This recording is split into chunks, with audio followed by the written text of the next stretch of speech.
si Ivan Tarinque para malaman natin. Medyo humihina yung Mahina yung signal dun sa area. Sa area Oo. na yun. Pero Ivan, ano muna, location. Mas malapit ka ba doon sa mga tao na nagrarally kanina?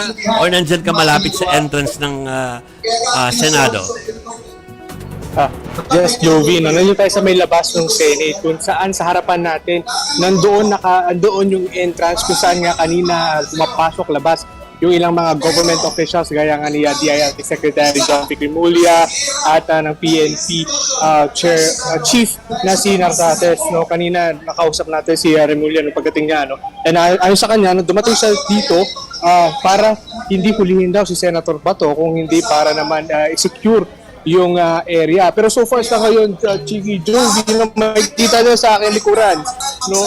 Naka-standby pa rin yung karamihan ng kapulisan dito sa labas. No? Makikita natin, may mga hawak silang mga riot shields, may mga baton, at yung mga helmet. No? Sa likod nila, sa labas noon, tuloy-tuloy yung programa ng mga taga-suporta ni Senador Bato de la Rosa. No? Ay nakita natin na marami pa rin sila na nagstay dito at may mga kanya silang mga gamit. Pero kanina, no, Chiki Joey Mas, habang bandang mga around 7 p.m., nakita natin na nagkaroon nga ng commotion dito sa loob, dito sa labas ng Senate kung saan yung ilang mga taga-suporta ni Senator Bato nagsubok at pinilit na itumba yung mga barrier at nagkatulakan nga sila ng ilang miyembro ng kapulisan para nga makapasok kahit paano. Pero after a few minutes, talagang hindi naman sila nagtagumpay doon sa kanilang gustong mangyari. Pero kanina, nakita rin natin na nabato at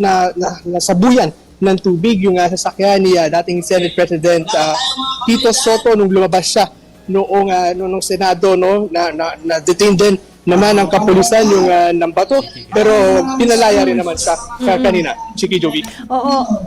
Evan, yung sa likod mo ba? Kasi may nakikita ako pulis, no? Pero parang merong nagsasalita. Supporters ba yon o binibigyan ng instructions yung mga kapulisan? Chiki, sa likuran ko, itong mga kapulisan, ever since kanina pa sila nandito, at binabantayan nga nila yung situations. Actually, paikot yan palabas ng Senado. Ito makikita natin, ito yung sa may Jokno Boulevard.